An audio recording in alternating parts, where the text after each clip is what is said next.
This is going to be a quick video on how to edit clips within your arrangement view. You're going to need to know this for the next lesson.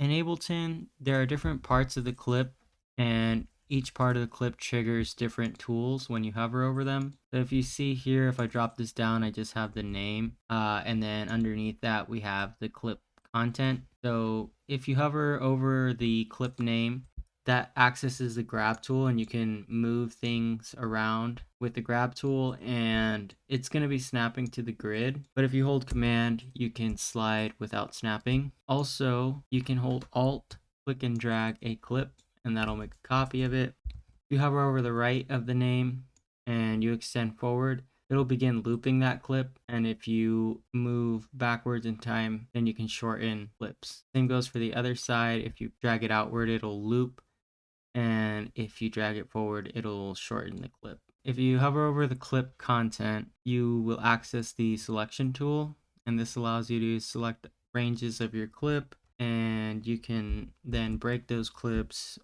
duplicate those portions of the clip. With alt, you could delete those sections and much more. And then if you can see here on the right, there's these handles that allow you to create fades on your clip. And there's also some things that happen when you're in automation mode. If you select a range just in the bottom where the clip content is, that's only going to duplicate your automation. However, if you select the clip content and the clip name, you'll be duplicating the content as well as the automation. So that's a little hard to see. Let me do that again, but smaller. You can see we're copying the automation and the clip content.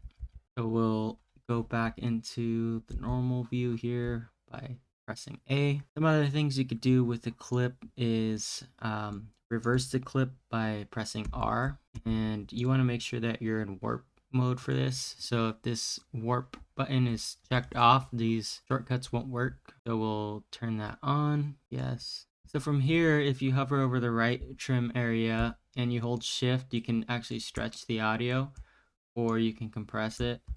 You'll hear how that sounds here, but if I stretch it and if I compress it, that's how that would function. Another thing you could do is cut a range here using Command E, and if you hold Alt and Shift, you can drag the content of the clip. And if you hold Command as well, you can make it so that it doesn't snap to the grid. So that's super handy.